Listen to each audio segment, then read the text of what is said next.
As duas bestas se tornam amigas. Este é o tópico da palestra de hoje à noite. E a pergunta agora é: quem são essas duas bestas? Qual o impacto que elas têm sobre nós? Nós só podemos compreender essas bestas se nós já estudamos Daniel, capítulo 7, onde os atributos dessas bestas são explicados para nós. O nosso foco não é Daniel, capítulo 7, porque este é um seminário sobre o Apocalipse. Mas há um vídeo inteiro sobre este assunto. Em Daniel, capítulo 7, os atributos do poder da besta são dados. Ali, ele é explicado como sendo um chifre, e em Daniel, o chifre é uma entidade política, um rei ou um reino. E esse poder seria diferente do primeiro, diferente de todos os outros reinos. Agora, se você estuda Daniel capítulo 7, você perceberá que os atributos dados ali serão retomados uma vez mais em Apocalipse capítulo 13. Então, o mesmo sistema será descrito num formato diferente em Apocalipse capítulo 13.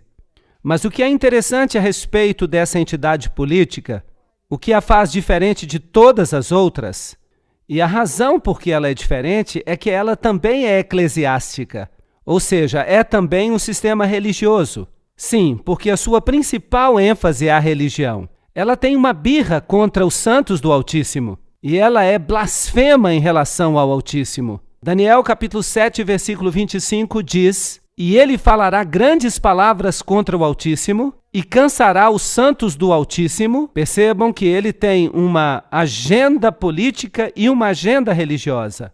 "E cuidará em mudar os tempos e as leis." Mudará os tempos e mudará as leis. Isso é fascinante. Se você pensa a respeito do sistema, e esse sistema só pode ser aplicado a uma instituição, isto é, Roma. Nenhuma outra instituição se encaixa em todos os aspectos do chifre pequeno. Pena que eu não tenho tempo para entrar em todos os detalhes. Ele mudou os tempos e ele mudou as leis de Deus e os tempos de Deus. Vamos voltar a falar disso daqui a pouco. "E eles lhe serão entregues na mão em um tempo e tempos e metade de um tempo." E nós retomamos essa profecia em Apocalipse capítulo 11. Ali está escrito que haveria um poder controlador durante esses 3 anos e meio proféticos, ou 1260 dias proféticos, ou 1260 anos literais.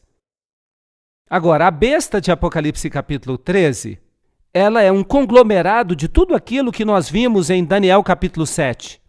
Há inúmeros aspectos relacionados a esse animal. Ele tem a cabeça de um leão, a boca de um leão. Lembrem-se que o leão representava a Babilônia em Daniel capítulo 7, mas ele tem as patas de um urso, e o urso representava a Medo-Pérsia. E ele tem também o corpo de um leopardo, e o leopardo representa a Grécia, ainda em Daniel capítulo 7.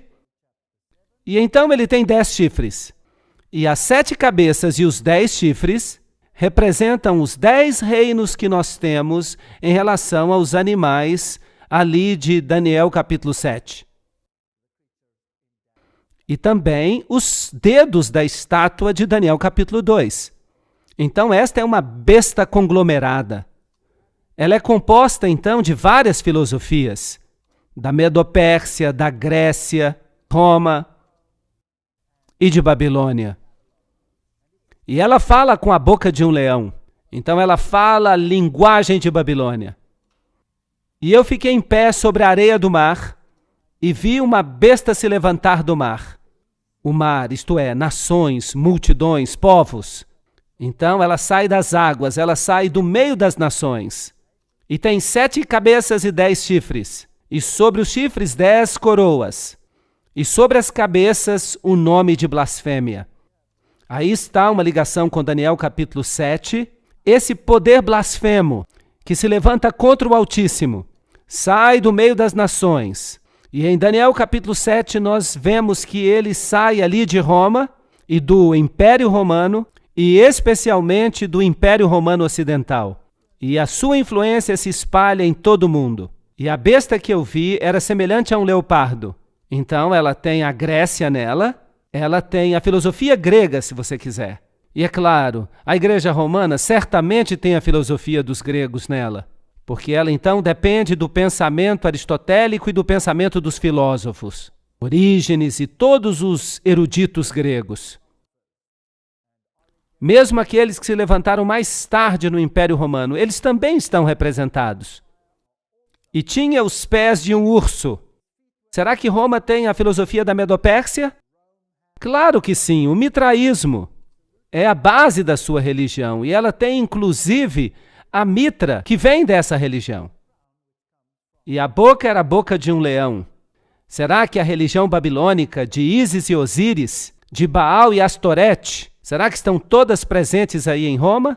E a resposta é sim. Vejam que o leão era um símbolo de Babilônia, mas a parte triste da história é que o dragão lhe deu o seu poder e o seu trono e grande autoridade.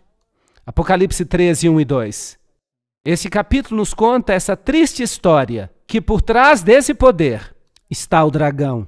E o dragão nada mais é do que o próprio demônio. Apocalipse 12, 9 identifica o dragão como Satanás, mas Satanás opera através de agentes humanos.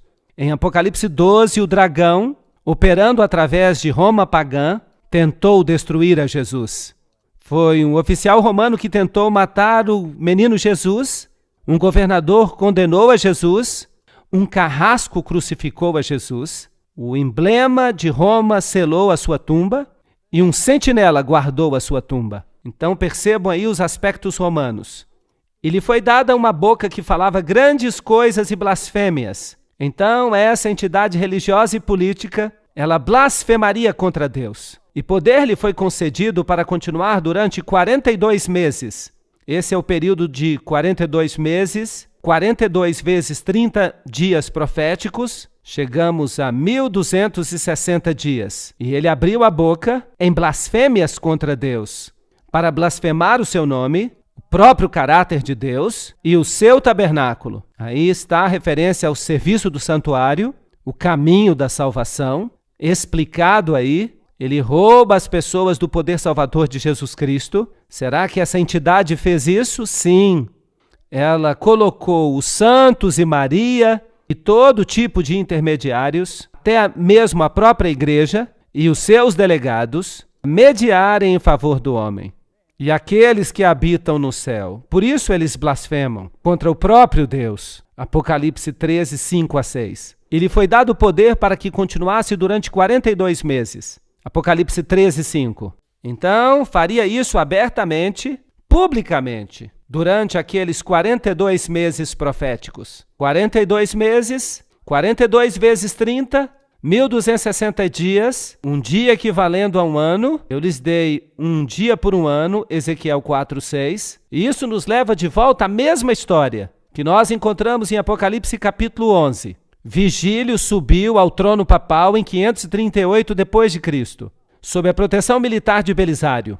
Isso é a história. Nós temos uma data de início, quando o papado começou a exercitar o poder que veio do decreto que Justiniano havia promulgado, recebendo poder para corrigir a todos os hereges, aqueles que ousavam pensar de modo independente. Então, a supremacia legalmente reconhecida do papado começou em 538 d.C., quando entrou em efeito um decreto do imperador, pelo qual, eu já disse, ele se tornou o corretor dos hereges. Então, Roma hoje ainda alega que ela deveria ser a única a determinar o que as pessoas deveriam crer, porque o Papa diz que é infalível em questões doutrinárias. Labanca, professor de História da Universidade de Roma, afirma que depois da sucessão dos imperadores, veio a sucessão dos pontífices em Roma. Quando Constantino abandonou Roma, ele concedeu o seu trono ao pontífice. Isso se baseia no que eles chamam de as cartas de Constantino. Já foi provado que elas são falsas. Não obstante, essa é a história.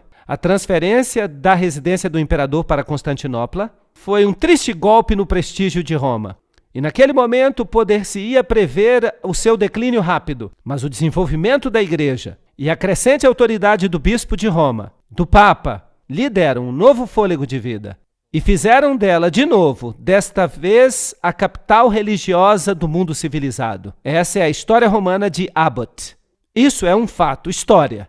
A Bíblia diz, e lhe foi concedido fazer guerra contra os santos e derrotá-los, e poder lhe foi concedido sobre todas as tribos e línguas e nações. Aqui está uma declaração profética, que esse mundo controlaria que parte do mundo?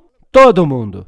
Então, poder lhe foi concedido sobre os santos durante o período de 1260 anos, e esse poder conseguiu conquistar o mundo inteiro.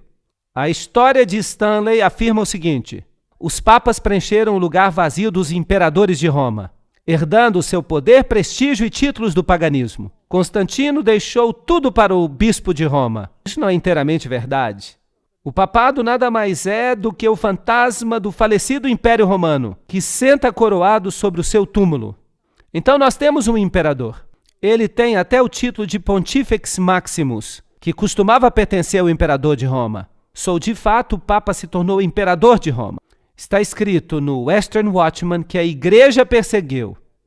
Sim, a igreja não nega isso. Que ela promoveu perseguições. Que ela usou as penas mais severas. Até mesmo a pena de morte. Ela executou essas penalidades. Como se tivesse sido ferida de morte.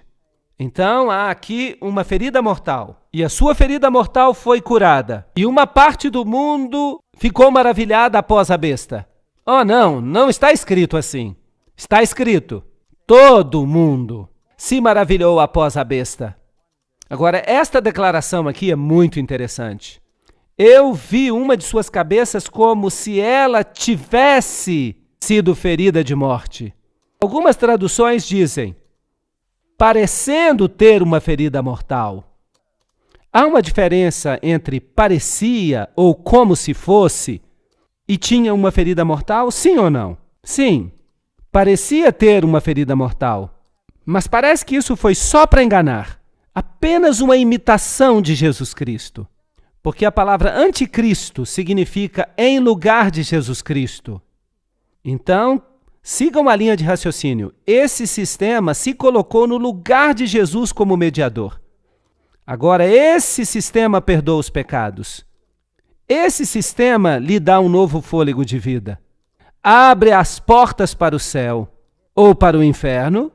E esse sistema recebe uma ferida e passa por uma ressurreição. É uma contrafação de Cristo. Parece, então, ter uma ferida mortal. Então, trata-se do período de 1260 anos, de 538 a 1798. Uma das cabeças parece sofrer uma ferida mortal. Então, nesse período de tempo, ele parece morrer, mas ela não morre de fato. Ela simplesmente fica escondida. Mas como besta, ela morre, porque ela perde o seu poder político. E então ela vai receber de volta o poder político, e assim ocorre uma ressurreição. Ressurreição da besta. É isso que a Bíblia está dizendo. Então, em 1798, Berthier entra em Roma, ele dissolve o governo papal, Napoleão e o seu exército de maçons estabelecem um governo secular. Assim diz a Enciclopédia Americana.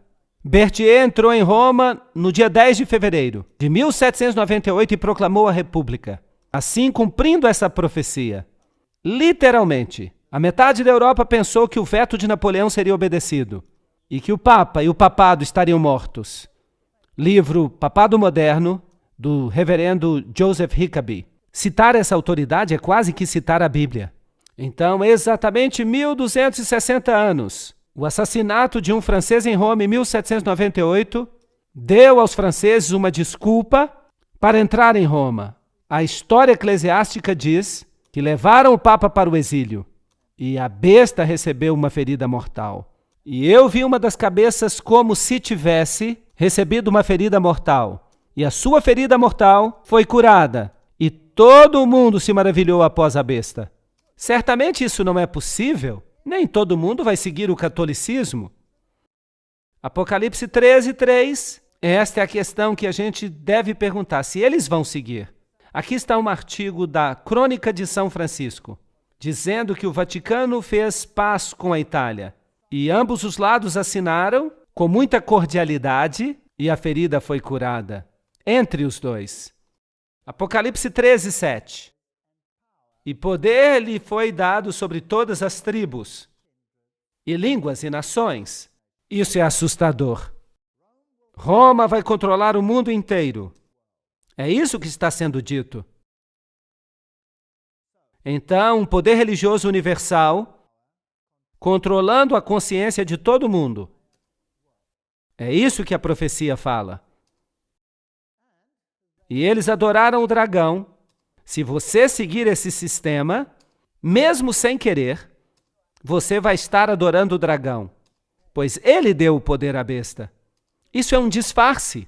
Jesus Cristo foi substituído por esse sistema de anticristo, algo que ficou no lugar de Cristo, e adoraram uma besta. Então a besta recebe adoração, e é como se houvesse aqui um sistema de pai e filho, dizendo: quem é semelhante à besta? Quem é capaz de fazer guerra contra ela? Se você se opõe, você será destruído pela guerra? Provavelmente. E abriu a sua boca em blasfêmia contra Deus, para blasfemar contra o seu nome e o seu tabernáculo.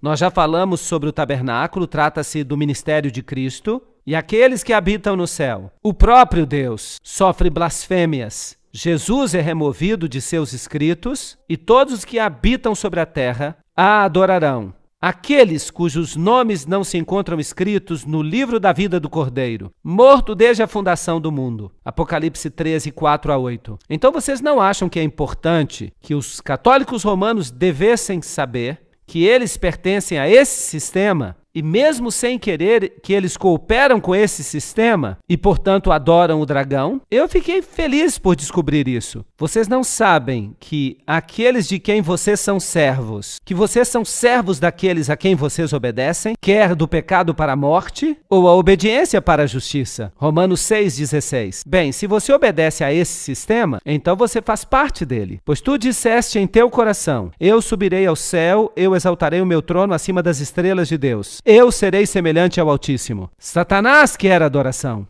Então, se nós adorarmos o sistema, então nós estaremos adorando o dragão. O Papa já foi considerado o homem do ano. Eu acredito que os profetas são capazes de olhar através das correntes do tempo. O Billy Graham disse: ele será considerado na história o maior dos papas modernos. Fascinante. Ele, de fato, tem a vontade e a determinação de ajudar a humanidade por meio da espiritualidade. Talvez essa declaração deva ser corrigida. Deveria dizer espiritismo. Isso é maravilhoso, isso é bom. Eu sei que a dificuldade que os líderes têm com essas questões.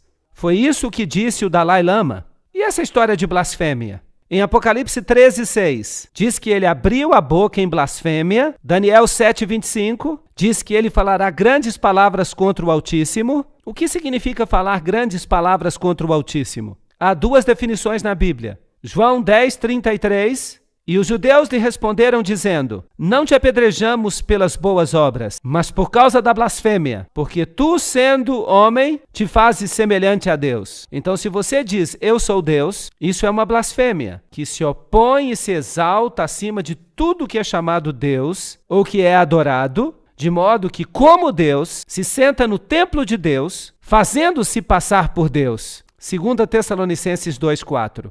Descrevendo o poder do anticristo, dizendo que é Deus e tomando o lugar de Deus. Ele perdoará os pecados, ele fará isso e muito mais. Então, a Bíblia define blasfêmia como sendo assumir as prerrogativas ou o poder que pertence apenas a Deus. Vamos ler algumas declarações papais. Do Dicionário Eclesiástico de Ferraris. O Papa tem uma dignidade tão grande, ele é tão exaltado, que ele não é um homem apenas. É como se fosse Deus e o vigário de Deus. Aqui está uma declaração papal em que ele alega ser Deus, assim como o imperador romano alegava ser Deus. O Papa Leão XIII diz: nós temos sobre a terra o lugar do Deus Altíssimo. Aqui está uma outra definição de blasfêmia. Lucas 5:21. E os escribas e os fariseus começaram a argumentar dizendo: quem é este que fala blasfêmias? Quem é que pode perdoar os pecados senão Deus apenas? Então, se você diz que você pode perdoar pecados, isso é uma blasfêmia. Pois há um Deus e um mediador entre Deus e os homens, o homem Cristo Jesus. 1 Timóteo 2:5. Aqui vem um outro sistema.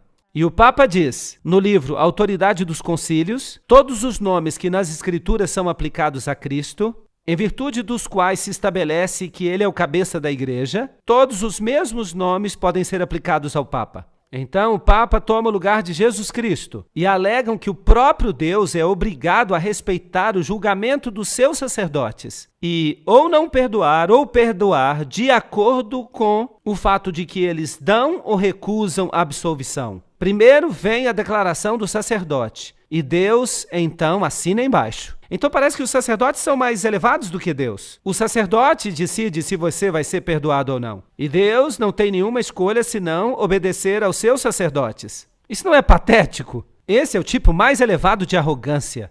Aqui está outra declaração. O pobre pecador se ajoelha aos pés do confessor. Ele sabe que não está falando a um homem comum, mas a um outro Cristo. Ele escuta as palavras, eu te absolvo dos teus pecados, e o horrendo fardo de pecados cai da sua alma para sempre. No livro Devo Ser um Sacerdote, são todas declarações da própria Igreja Católica. Quem tem ouvidos, escute. Aquele que leva em cativeiro, irá em cativeiro. Aquele que mata com a espada, deve ser morto com a espada.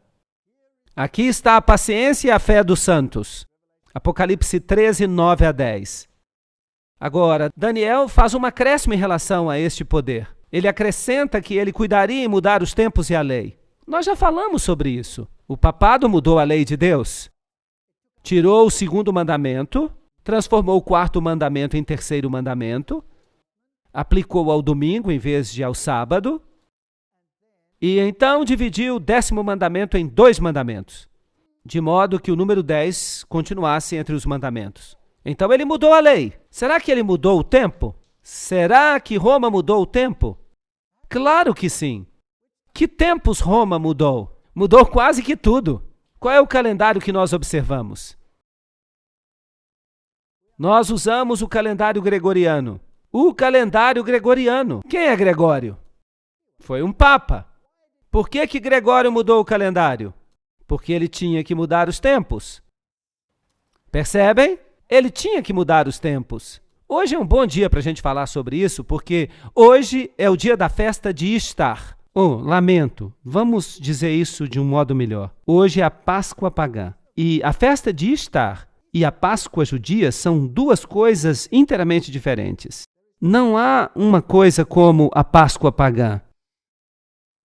A Páscoa judia era determinada pelas fases da lua. E os dias da Páscoa judia eram determinados pela lua nova. Então, quando vinha a lua nova, então os dias eram contados. E a Páscoa podia acontecer em qualquer dia. Ela não tinha que acontecer numa sexta-feira, ou num sábado, ou num domingo. A Páscoa podia acontecer em qualquer dia, a depender da fase da lua nova. Mas a festa de Ishtar, ela ocorria no primeiro dia da semana. Então o papado mudou o calendário para alinhá-lo com a festa de Ishtar.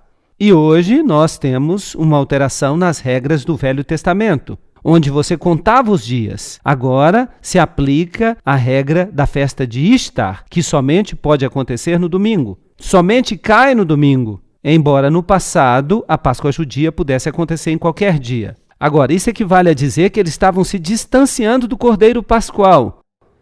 E isso pode acontecer. E aconteceu faz alguns anos. De fato, eu não consigo me lembrar da data exata quando o Papa estava na América. Foi exatamente aí que aconteceu, por falar nisso. Aconteceu que a festa da Páscoa pagã e a festa da Páscoa judia coincidiam e ocorreriam no mesmo dia. O que eles fizeram então? Bem, quando isso ocorre, eles ficam malucos. Eles não gostam disso. Então, o Papa adiou a Páscoa pagã em 1 semana. Foi isso que ele fez. Ele adiou a Páscoa em 1 semana porque ele não ousava fazer com que ela coincidisse com a Páscoa judia, porque eles não queriam ter nada que ver com o Cordeiro Pascual que morreu por nós. Eles servem uma outra coisa. Ishtar é uma festa pagã. Então ele mudou os dias da festa. Ele mudou os tempos. Ele mudou todo o calendário para fazer com que ele se alinhasse com as festas pagãs. E ele mudou também a lei de Deus. Então, aquele que mata com a espada deve ser morto com a espada. Aqui está a paciência e a fé dos santos. Apocalipse 13, 9 a 10. Dessa forma, em 1798, o papado recebeu uma ferida mortal. Ele recebe a ferida mortal. Ele é morto com a espada que ele tinha usado para matar. E agora o profeta olha ao redor e nós temos a data 1798, quando esta ferida mortal aconteceu. E eu vi uma outra besta saindo da terra. Agora, se o mar representa povos, multidões, nações, línguas, então o que a terra representa? Bem, um lugar onde você não tem multidões, nações e línguas. Eu vi uma outra besta, uma outra entidade política saindo de uma área do planeta onde não havia povos e multidões e nações. Então não pode ser a Europa, não pode ser a Ásia, não pode ser o Oriente Médio. Então aqui temos uma nova entidade política e ela tinha 2 chifres como um cordeiro. Ela tem princípios que parecem princípios de um cordeiro. Mas ela fala como um dragão, e isso é interessante. Agora, quem é que tem esse poder? Bem, vamos então aos reformadores. Essas pessoas eram magnificentes. Eu tenho muito respeito pelos primeiros reformadores. John Wesley, em suas notas sobre Apocalipse 13, escritas em 1754, diz o seguinte da besta de 2 chifres. Ela não veio ainda, mas ela não deve estar distante, pois ela deve aparecer no final dos 42 meses da primeira besta. Agora, os reformadores todos disseram claramente, Roma é o anticristo. Eles estavam observando. E agora eles dizem, bem, esta outra besta não pode estar distante. A questão é, que outro poder se levantou exatamente nesta época, numa área onde não havia grandes multidões de nações? Só há um poder que se qualifica, e esse poder é o poder dos Estados Unidos. Há muitos anos essas imagens já eram interpretadas assim, embora os Estados Unidos fossem relativamente um poder insignificante. Vamos dar uma olhada no aparecimento dos Estados Unidos e vamos ver se ele se encaixa. A Declaração de Independência foi assinada em 1776. A independência foi reconhecida pelas nações do mundo em 1783. Em 1787, a Constituição dos Estados Unidos foi formada. Em 1791, a Carta dos Direitos foi acrescentada. E em 1798, o mesmo ano em que Roma recebeu a ferida mortal, a França, a nação mais poderosa da Europa naquela época, reconheceu a independência dos Estados Unidos. Então, a mesma nação que fere o papado com uma ferida mortal, no mesmo ano reconhece os Estados Unidos. Então o profeta vê que a primeira besta recebeu uma ferida mortal e depois continua olhando e vê outra besta subir, exatamente a tempo, em sentido profético. Em 1863, o ato de emancipação dos escravos. A Torre Eiffel é um símbolo da maçonaria.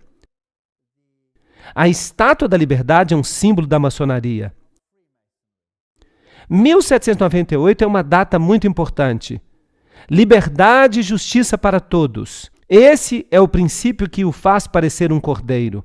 O dragão, um poder prévio, disse: tirem-nos da terra e enforquem-nos. É assim que o dragão fala. E é assim que o cordeiro fala. Aqui está um princípio semelhante ao de um cordeiro. O Congresso não fará nenhuma lei com respeito ao estabelecimento da religião, ou proibindo o seu livre exercício. Jesus disse a mesma coisa. Dai a César o que é de César e a Deus o que é de Deus. Jesus não veio para forçá-lo em suas decisões. Você pode escolher aceitá-lo ou rejeitá-lo, mas nenhum teste religioso será jamais exigido como qualificação para um emprego público nos Estados Unidos. Nós consideramos que estas verdades são autoevidentes, que todos os homens foram criados iguais, que lhes foi concedido pelo Criador certos direitos inalienáveis. E entre estes se encontram a vida, a liberdade e a busca da felicidade. Princípios semelhantes aos de um cordeiro.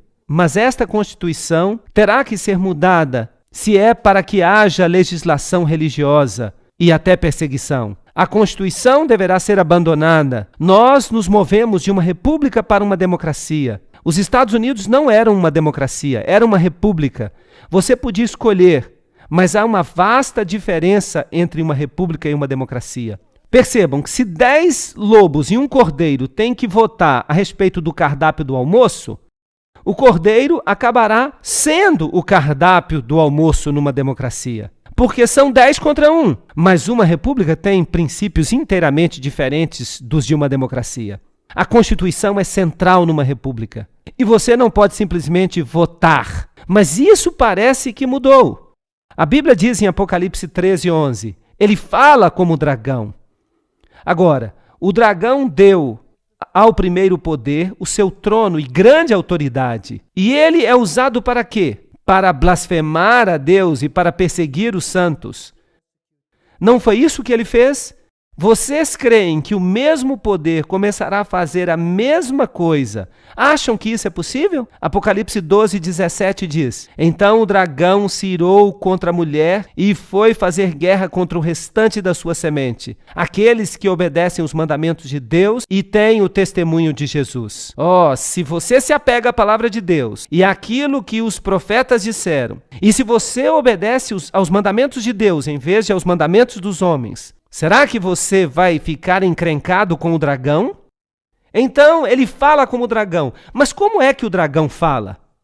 Vamos perguntar como Roma falava. Aqui está um texto do Papa Pio IX, dado em 1864. O Estado não tem direito de deixar o homem livre para que ele escolha a religião que ele considera verdadeira. Muito bem, aqui está a linguagem do dragão.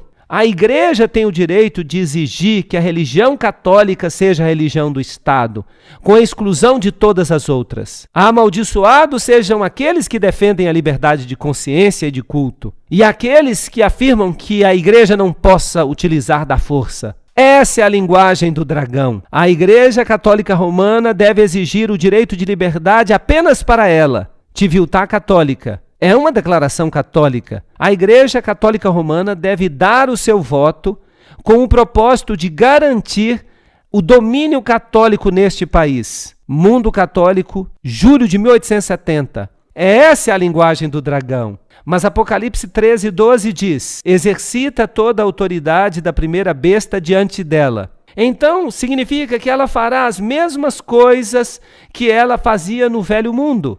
O que ela fará então? Fará com que a terra e todos que habitem nela, todo o mundo, que adorem a primeira besta. Ahá! Agora, como é que você força alguém a adorar a primeira besta cuja ferida mortal foi curada?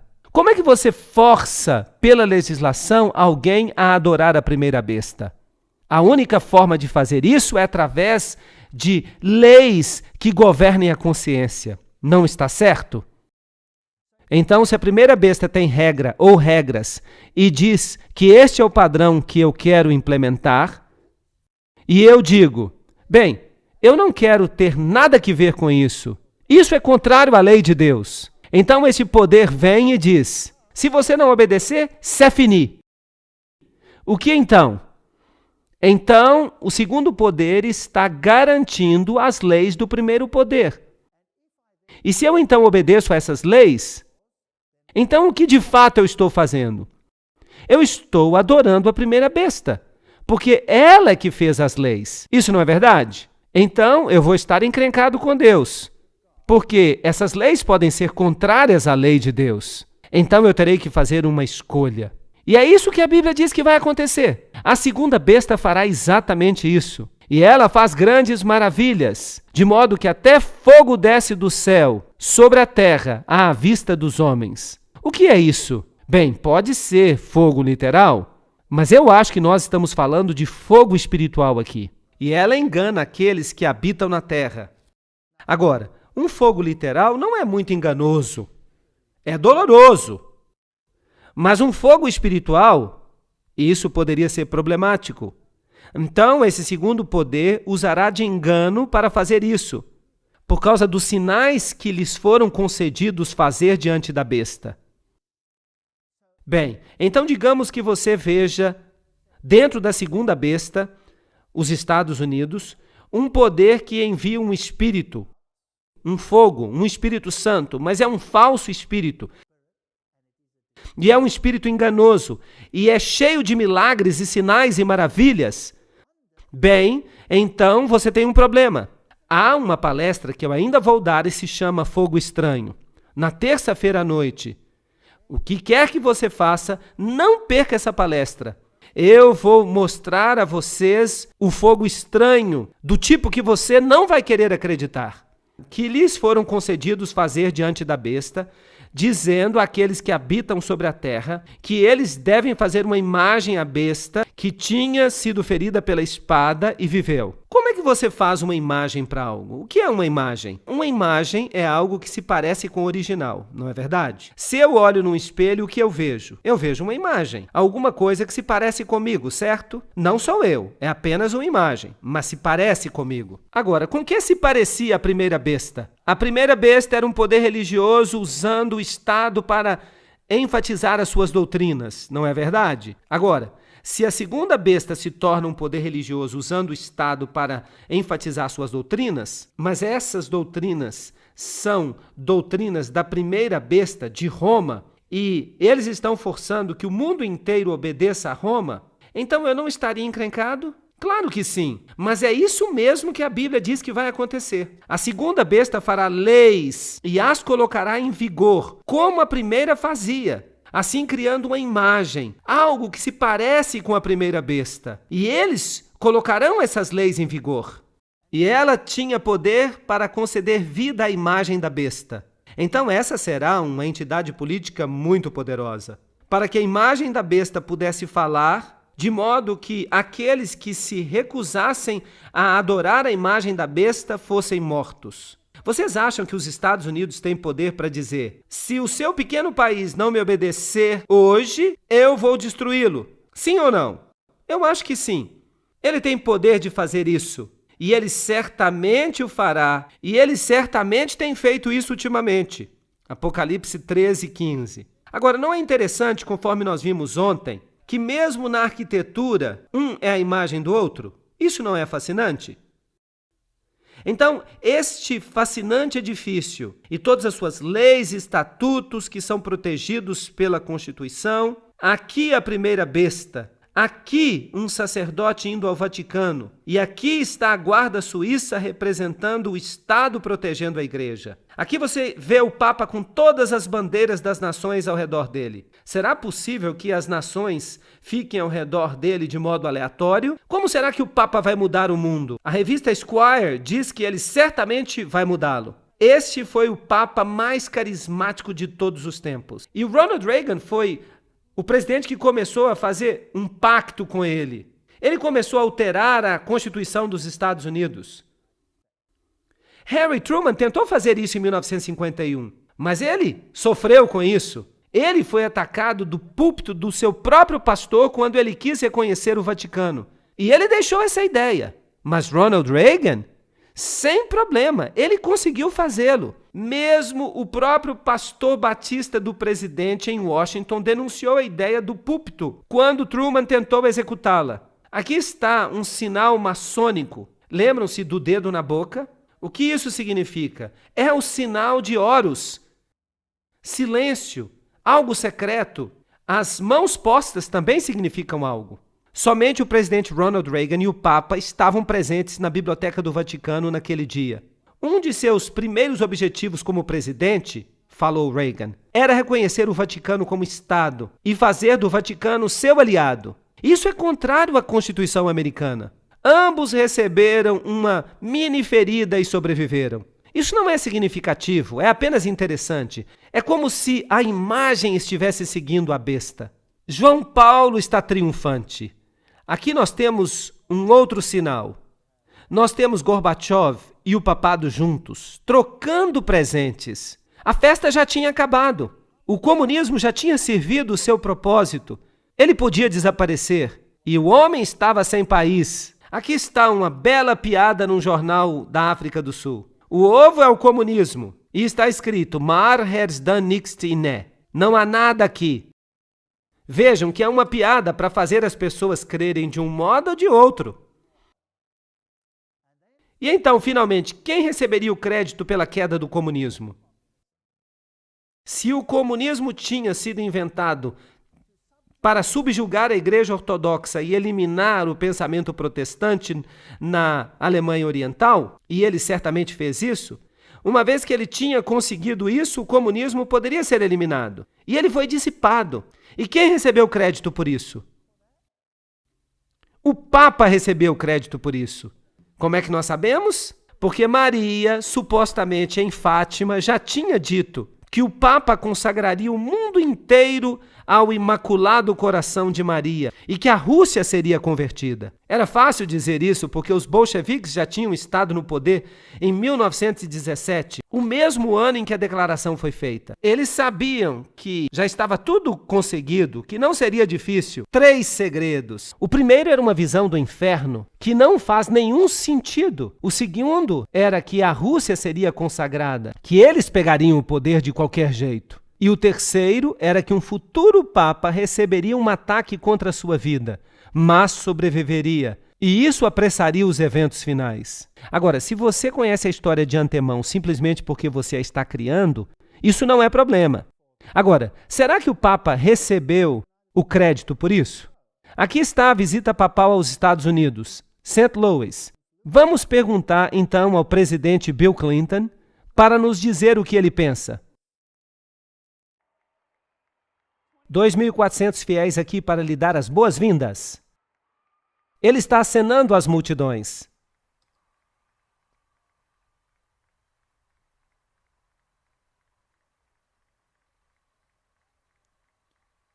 O arcebispo Regali está junto com o Papa enquanto ele aperta as mãos da primeira-dama. Nós o honramos por ajudar a levar avante uma revolução de valores em espírito na Europa Central e na antiga União Soviética, libertando a milhões de pessoas para viverem segundo sua consciência e nos libertando do constante temor da guerra nuclear.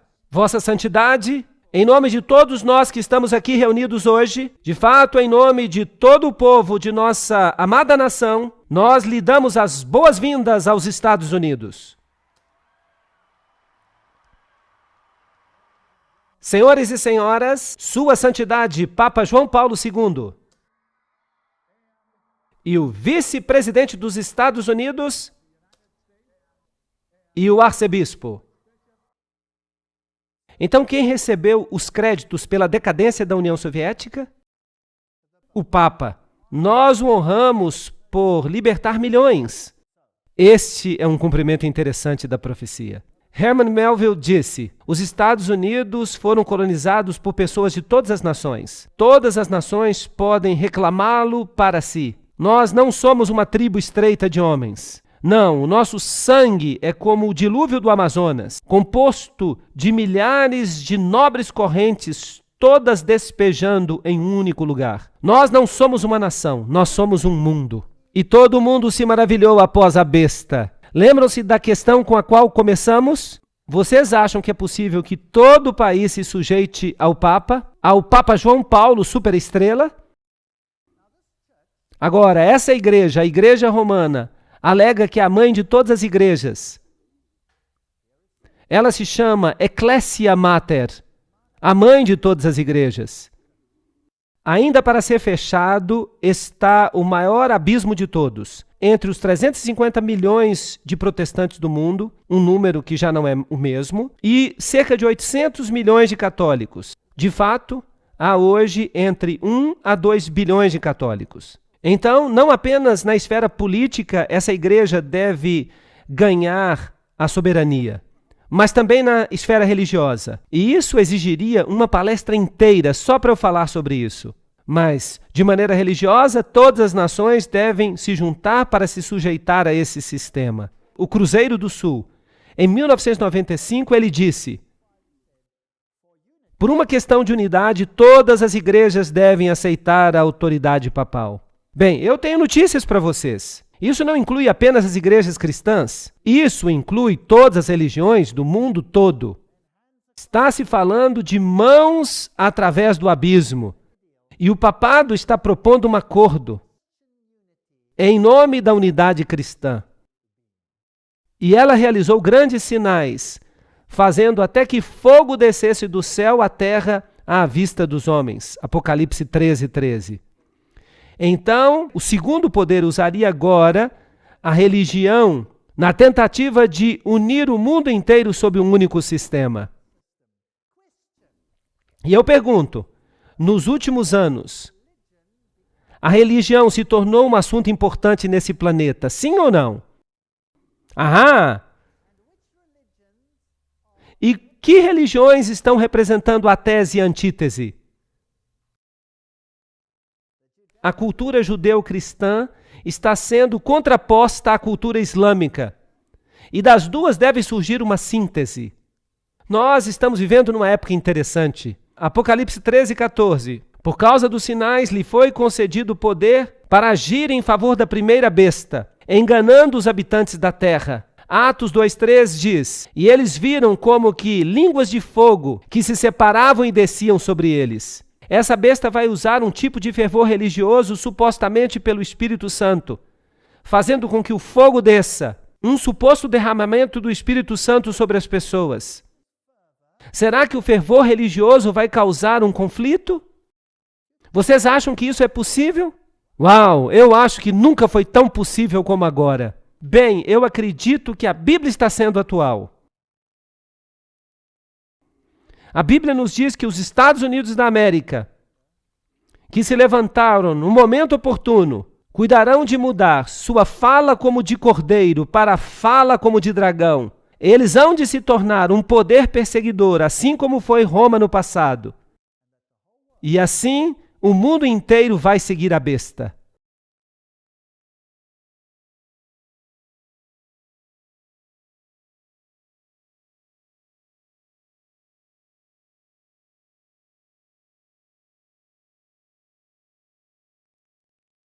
Bem, na nossa sessão anterior, nós vimos como surgiram os Estados Unidos, nós vimos os princípios do poder papal, nós vimos que a Bíblia fez previsões acerca do segundo poder. A besta que sai da terra adotaria os mesmos princípios que a primeira besta e os aplicaria universalmente. E lhe foi concedido poder, diz Apocalipse 13:15, para dar fôlego à imagem da besta, para que a imagem da besta pudesse falar.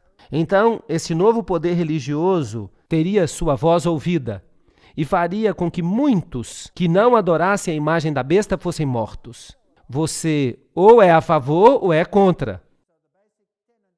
Então, o princípio básico é: entre em forma, entre em forma.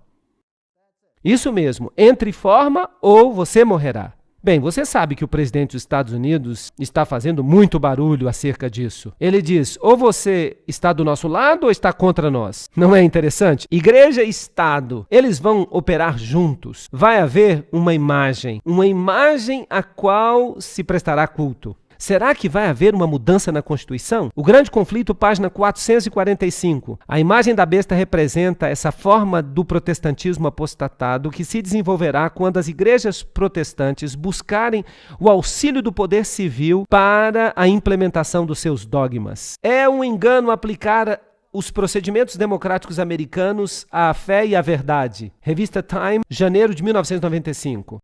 Bem, isso é contrário à Constituição. Eles chamaram isso de engano naquela época. Bem, lembremos-nos, ele fará com que grande e pequeno, rico e pobre, livre e escravo recebam uma marca na sua mão direita ou na sua fronte, e nenhum homem será capaz de comprar ou vender, exceto aquele que tiver a marca, ou o nome da besta, ou o número do seu nome. Aqui está tudo num pacote. Apocalipse 13, 16 a 17. Aqui estão as questões que estão sendo discutidas. Então, se você não aceita a marca da besta, da primeira besta, você precisa perguntar, o que é a marca da primeira besta?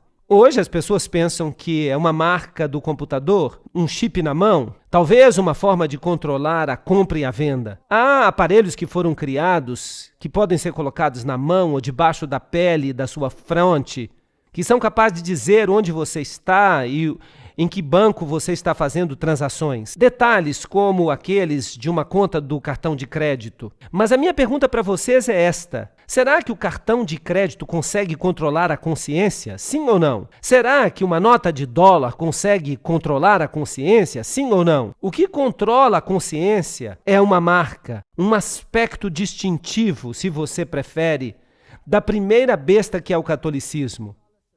Será que um chip do computador é uma marca distintiva do catolicismo? Será que o que nós estamos lidando é com doutrinas? Certamente nós estamos lidando com doutrinas. Será que Deus se preocupa se você pode comprar feijão? Ou será que Ele se preocupa com um código de barra? Será que você vai ficar fora do céu por causa disso? Ou será que Deus se preocupa se você está obedecendo a um poder terreno contrário à sua vontade? Será que Ele se preocupa com isso? Sim, trata-se de uma questão de lealdade. Sim, talvez haja um chip. Talvez eles o coloquem sobre a sua mão, talvez sobre a sua fronte. Não importa. Isso não é a marca da besta, porque a marca da besta já foi definida como catolicismo. Será que um chip do computador mudou a lei de Deus? Sim ou não? Será que um chip de computador perseguiu os santos? Será que um chip de computador mudou os tempos? Não. Comprar e vender, você vai somente poder fazer isso se você aceitar a marca da besta. Aqui está a sabedoria. Quem tem entendimento, calcule o número da besta, pois é número de homem, e o seu número é 666. É um número de quê? De um homem, não de uma lata de feijão do Walmart. Não é uma lata de feijão, é o número de um homem. Bem, aqui está um homem. Quais são as letras inscritas na coroa do Papa? E o que elas significam? As letras inscritas na mitra papal são essas, Vicarius Filii Dei, que em latim significam vigário do Filho de Deus. Então aí está, Vicarius Filii Dei. E se você fizer a conta numérica, se você contar os valores em algarismos romanos do nome, você vai chegar exatamente ao número 666. E não tem jeito de fugir disso. Durante um tempo, essa mitra desapareceu e as pessoas disseram, não havia esse título. Mas é claro que ela fazia parte dos artigos papais. Eles não podem negar que esse título existe. Um tríplice 6 simboliza a união com o erro.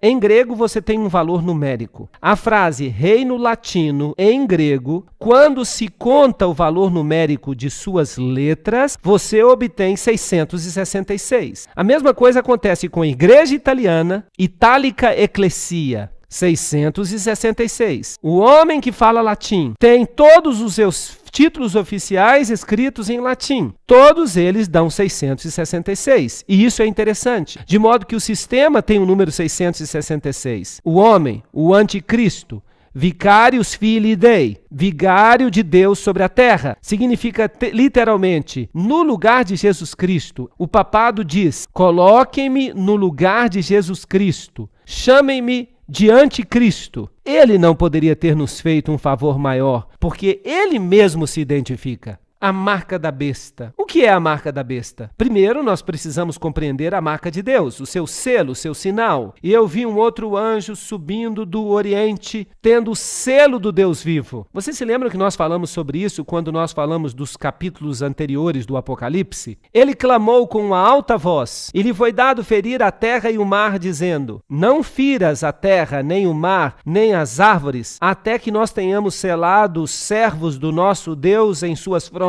Portanto, estabelecidos na verdade, eles não podem ser movidos. Um selo autentica um documento. Por isso que o presidente tem um selo. Além disso, eu lhes dei os meus sábados para que eles fossem um sinal entre mim e eles, para que eles soubessem que eu sou o Senhor que os santifica. Ezequiel 20:12. Se é um sinal, é também uma marca. Portanto, Deus tem uma marca. Por isso, o selo de Deus contém o seu nome, o seu título, o seu território. Eu, o Senhor, Jeová, o seu título, Criador, o território, céu e terra, está no coração da sua lei. Lembra-te do sábado para o santificar. 6 dias trabalharás e farás toda a tua obra, mas o 7º dia é o sábado do Senhor teu Deus.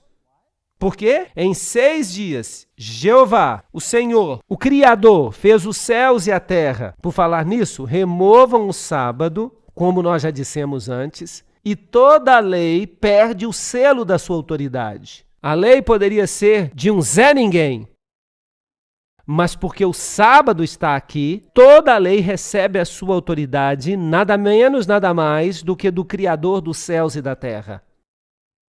Bem, e se você pegar essa lei e modificá-la? E se você colocar um selo diferente ali? O que você faz então? O que acontece então? Pois Satanás atacou o sábado, porque ele é o selo da lei de Deus.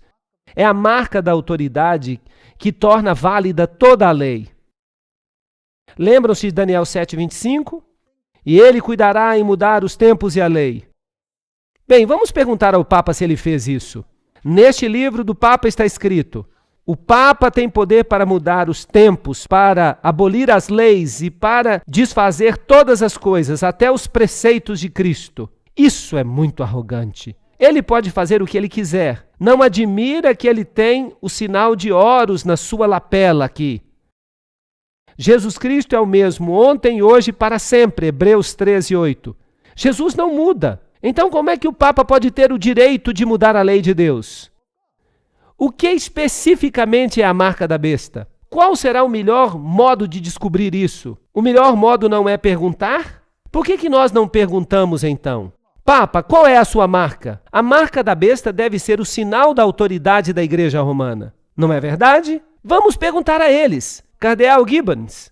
Claro que a Igreja Católica alega que a mudança foi sua ação. Mudar o sábado para o domingo. E o ato é uma marca de seu poder eclesiástico e de sua autoridade em assuntos religiosos. Aqui está. A Igreja está dizendo qual é a marca do seu poder. Há uma outra declaração interessante no Registro Católico de 1º de setembro de 1923. O domingo é a nossa marca de autoridade. A Igreja está acima da Bíblia. E esta transferência da observância do sábado é prova disso. Aí está, na cara de Deus. Nós, a Igreja, temos o poder de mudar a lei. Nosso selo de aprovação pode fazer isso. Nosso selo foi que mudou o dia de adoração. Por falar nisso, qual é o Dia Internacional de Adoração hoje? O domingo. É isso mesmo. Nos países muçulmanos, o dia de adoração é a sexta. Mas em que dia as lojas fecham? No domingo. É isso mesmo. Em Israel, é o sábado. Mas em que dia os bancos fecham? No domingo. E o ministro do Interior quer introduzir o domingo como segundo dia de descanso. Isso é interessante. Schafft endlich sin Weltregierung, diz o Papa. Continuem com isso, continuem com o governo mundial. Em sua viagem à Polônia, o Papa João Paulo denunciou o materialismo excessivo e a separação entre a Igreja e o Estado. E o que dizer da união entre Igreja e Estado, onde a Constituição americana os separa? Eu quero ouvir algum americano se levantar e gritar: deem-nos justiça, deem-nos decência, e ao inferno com a Constituição. Isso estava no jornal The Catholic News, em 1963. Aqui está o ministro da Justiça dos Estados Unidos dizendo: a parede de separação entre Igreja e Estado é uma metáfora baseada numa história ruim. Essa é uma declaração horrível? Uau! Uma metáfora que se mostrou inútil como guia para o nosso julgamento. Ela deveria ser franca e explicitamente abandonada. Ok, os Estados Unidos estão começando a falar como dragão, certo ou errado?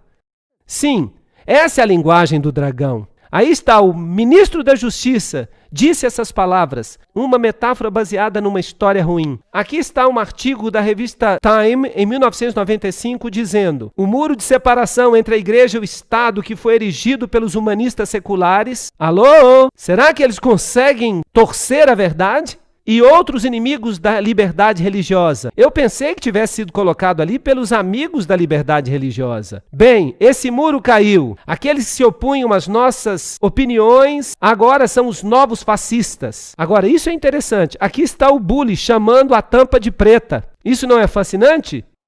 Agora temos um fascista chamando um fascista de fascista. Aí está o pensamento jesuíta dialético. É brilhante, é tão inteligente, porque somente um fascista pode fazer uma regra que comanda a consciência. E se você se recusa a obedecer a essa regra, porque você aceita uma outra regra, você se torna, por princípio, um fascista. Porque você está aceitando um regime totalitário, você está aceitando a Deus, mas eles estão aceitando um outro tipo de governo, e esse é o do Estado. O jornal St. Louis Post-Dispatch fala: à medida que o segundo século depois da Carta dos Direitos chega ao fim, a Suprema Corte está redefinindo o que a liberdade religiosa significará no terceiro século. De modo amplo, a nova abordagem da Corte ajuda as religiões convencionais, embora fira as religiões que são pouco convencionais. É melhor você entrar no barco, senão... E vai ficar pior. Eu estou trazendo notícias ruins, mas felizmente eu estou muito alegre a respeito disso. Vocês já notaram? E isso é uma coisa que as pessoas acham difícil de entender. Eu não estou alegre com isso. Eu não descobri isso. Eu não descobri. Eu sou apenas um papagaio repetindo o que outras pessoas já descobriram. Eu estou alegre é porque isso é o cumprimento da profecia. E quando a profecia é cumprida, isso nos informa quem está no controle. Quem está no controle? Deus está no controle. E quando isso se cumpre, eu sei que eu vou logo para o meu lar. E quanto mais depressa, melhor. Vão em frente, acabem logo com isso. Nós queremos ir para casa. Não queremos lágrimas, não queremos choros, não queremos crimes, não queremos mortes ou estupros, não queremos coisas terríveis que acontecem com as crianças. Tudo isso vai passar. Não vamos precisar de chaves, não vamos precisar de nada. Vai ser ótimo. Parece claro, e isso é o ministro da Justiça falando, parece claro que por estas leis o Estado nos compele, sob a sanção da lei, a que nos abstenhamos de trabalho ou de recreação no domingo, por causa da opinião da maioria quanto a esse dia. Pela lei, o Estado torna o domingo um símbolo de respeito ou aderência. Pat Robertson disse: a próxima obrigação que um cidadão da ordem mundial de Deus deve a si mesmo é lembrar-se do dia de guarda para torná-lo santo. Esse é um mandamento que beneficia cada cidadão pessoalmente. As civilizações mais adiantadas se levantam quando as pessoas podem descansar e receber inspiração de Deus. As leis nos Estados Unidos que ordenam um dia de descanso foram anuladas como uma violação da separação entre igreja e Estado.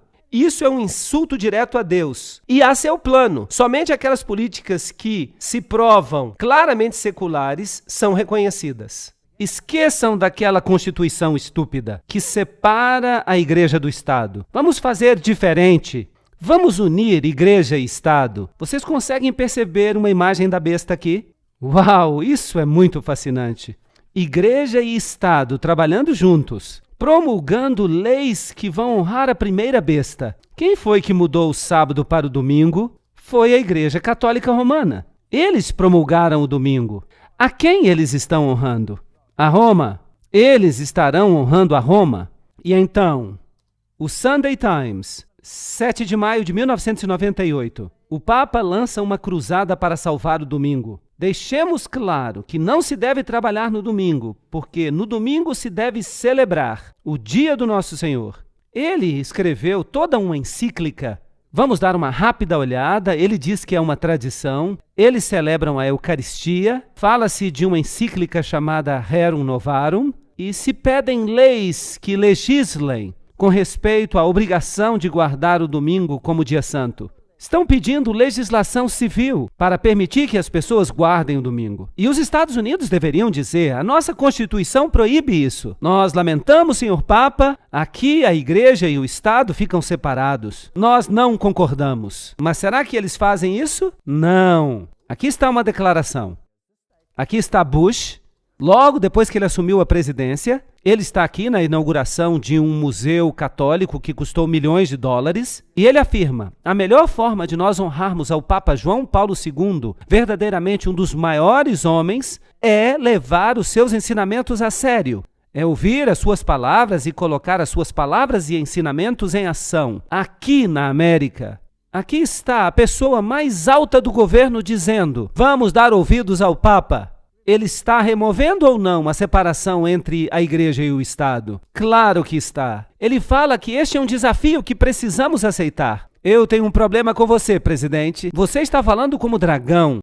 Não está, gente? Claro que está. Será que ele está cumprindo a profecia? Sim. Será que eu estou zangado com ele? Não, claro que não. Ele está cumprindo a profecia. E isso significa que nós vamos voltar para casa. Ele exercita todo o poder da primeira besta. Será que ele tem o poder de dizer às nações e aos indivíduos o que devem fazer? Sim ou não? Claro que tem. E faz com que a terra e aqueles que moram nela, que adorem a primeira besta. Está dizendo que é melhor que obedeçamos a este sistema, cuja ferida mortal foi curada. Esfregue uma religião na outra durante muito tempo, e uma delas vai se levantar como um grande cogumelo para defender a outra. A liberdade sem restrição de pensamento e de abertamente fazer conhecidos os pensamentos não está inerente nos direitos dos cidadãos. E de jeito nenhum deve merecer o nosso apoio. Não se deve dar permissão às pessoas que digam o que pensam. É isso que o Papa está dizendo. O Papa Gregório disse isso. Será que os Estados Unidos estão agora dizendo as mesmas coisas? O presidente não acabou de dizer que aqueles que dizem isso e aquilo são os novos terroristas? É melhor que você não diga nada contra nós, senão... Ele disse ou não? Sim, ele disse. Ele está dizendo as mesmas coisas. Interessante. E nós já lemos esta daqui. Se nós católicos nos tornarmos a maioria numérica suficiente neste país, poremos um fim na liberdade religiosa. Bispo de St. Louis, 23 de novembro de 1851. Vão colocar rapidamente um fim na liberdade religiosa. No venerável dia do sol, que os magistrados e as pessoas que residem nas cidades descansem. E que todas as lojas fechem. Esse foi o edito de Constantino. Os cristãos não deveriam judaizar. Essa é a parte mais fascinante. Se as nações fizerem uma lei dominical mundial e disser, aí está, todos precisam descansar no domingo, eu vou dizer, tá bom, é justo, eu não vou me opor. Eu vou ganhar mais um dia de folga. E se eles disserem que é para a gente guardar a quarta, a quinta e a sexta, eu vou dizer, oba, agora eu posso ficar a semana toda em casa. Estão entendendo? Mas há algo diferente nessa lei. A lei também diz, além de não trabalhar no domingo, o que ela está dizendo? Os cristãos não deveriam judaizar, eles não devem guardar o sábado, ficar ociosos no sábado. Então a lei está dizendo algo mais. Ela deve também me impedir de obedecer a Deus. Isso é interessante. Eles devem trabalhar nesse dia, o sábado, mas o dia do Senhor eles devem especialmente honrar. Agora, isso também aconteceu com Faraó. Faraó emitiu um decreto e Moisés foi até Faraó e ele disse, isso não vai acontecer. E Faraó disse, você, Moisés, você tem que obrigar o povo a descansar. E a palavra descansar que é usada ali no Velho Testamento é a palavra Shabat. Você deve obrigar o povo a descansar, Shabat. Eu estou dizendo a seus trabalhadores, eu vou aumentar o trabalho deles. Ninguém mais vai colher a palha para eles. Eles vão trabalhar. Que tipo de lei Faraó fez? Ele fez uma lei contra o sábado. E Constantino também fez uma lei contra o sábado. Claro, ao mesmo tempo ela era favorável ao domingo, mas isso não é a coisa mais importante para mim. A coisa mais importante aqui é que ele proibiu as pessoas de descansarem no sábado. E Faraó fez a mesma coisa. Agora, qual foi a resposta de Deus a Faraó? Quando Faraó disse, eu vou forçar vocês a trabalharem no dia de sábado. O que aconteceu? As pragas caíram. Caíram sobre eles e a Bíblia fala que haverá pragas no final dos tempos.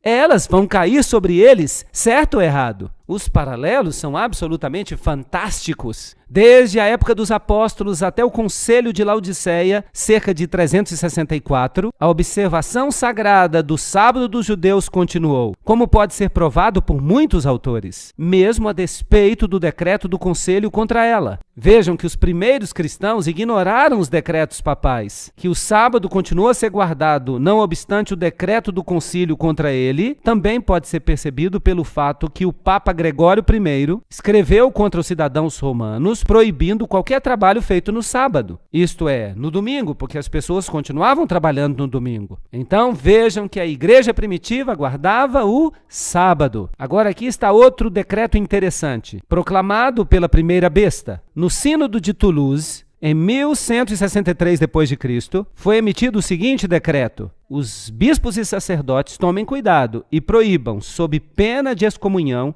qualquer pessoa de presumir ou dar apoio ou auxílio aos seguidores dessa heresia, a guarda do sábado. Este foi o decreto contra os valdenses. Eles escolheram guardar o sábado bíblico. Então o Papa disse: hereges, isso não deve acontecer. Onde quer que estes sejam descobertos, não se deve ter com eles nenhum negócio de compra ou venda. Então a primeira besta proclamou um decreto que aqueles que guardassem o sábado receberiam um boicote econômico.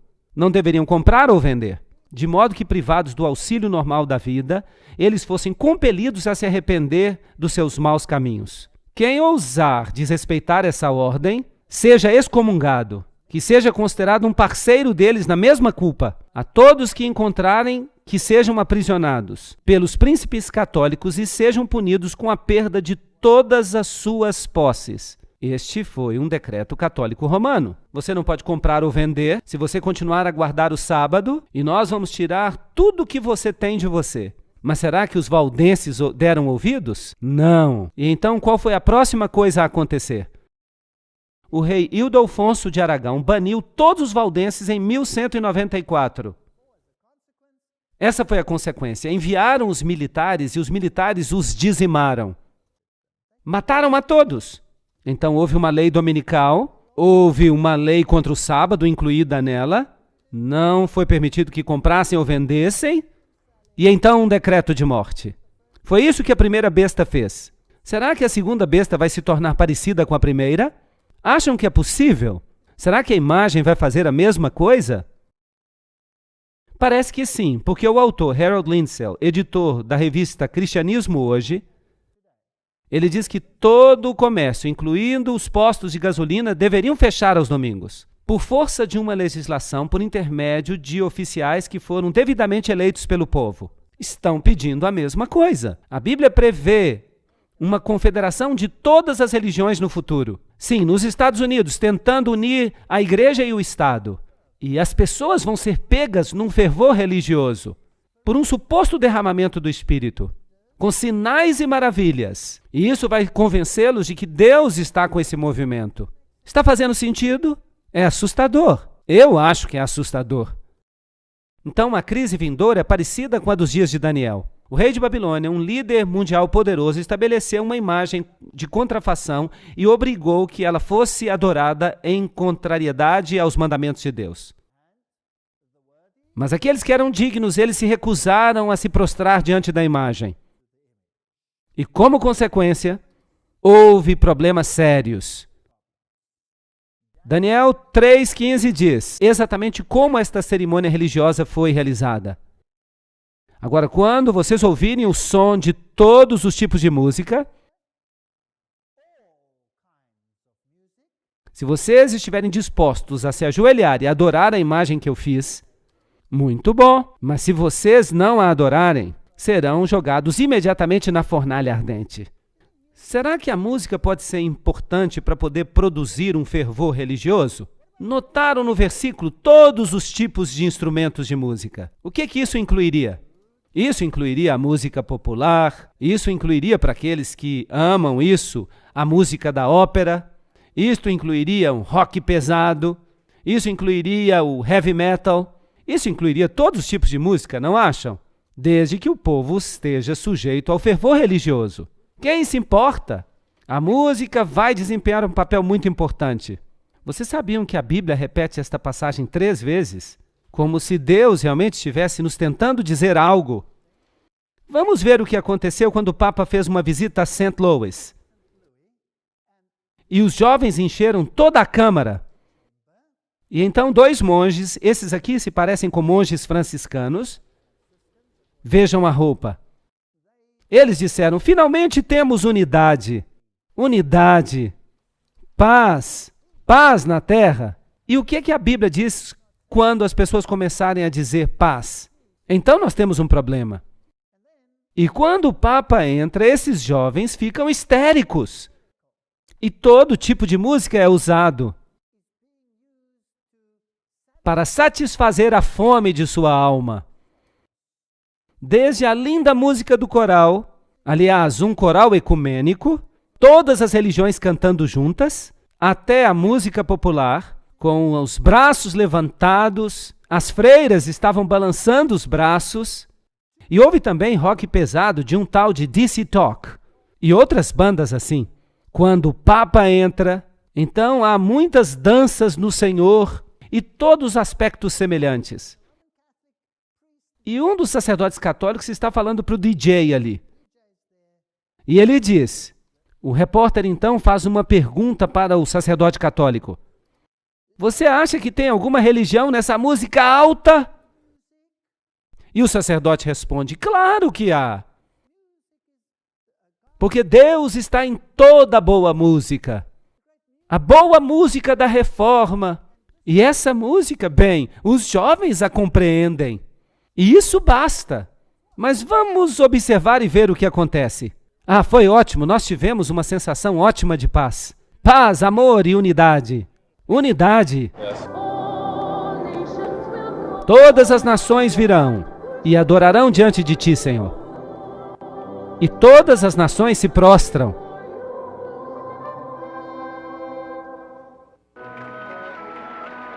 A próxima nação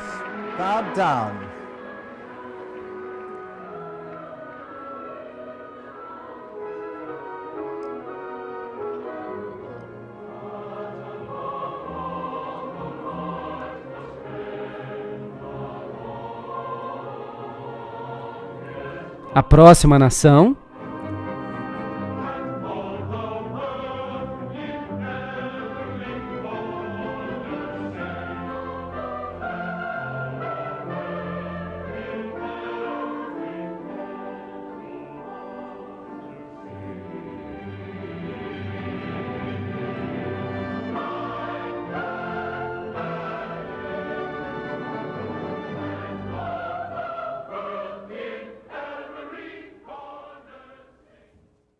Bem, neste pequeno clipe eu só mostrei para vocês as nações se prostrando. Se eu fosse mostrar tudo, nós ficaríamos aqui o dia inteiro. Representativamente, todas as nações do mundo vieram e se prostraram diante do Papa.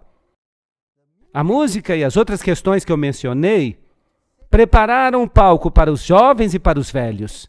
Eu vou mostrar o resto do clipe numa outra palestra. Mas nós vamos continuar nesse caminho interessante. Então, o mundo está preparado para aceitar essa autoridade. Mas a Bíblia diz em Romanos 6,16, não sabeis que a quem obedeceis, vós vos tornais seus servos, quer do pecado para a morte, quer da obediência para a justiça. Então, se vocês obedecerem este sistema, e o papado já solicitou essas leis, ele já solicitou. O presidente americano já disse que vai obedecer às orientações do Papa. Porque as igrejas, elas estão clamando por uma legislação dessa natureza. No entanto, Jesus diz, vinde e me segui.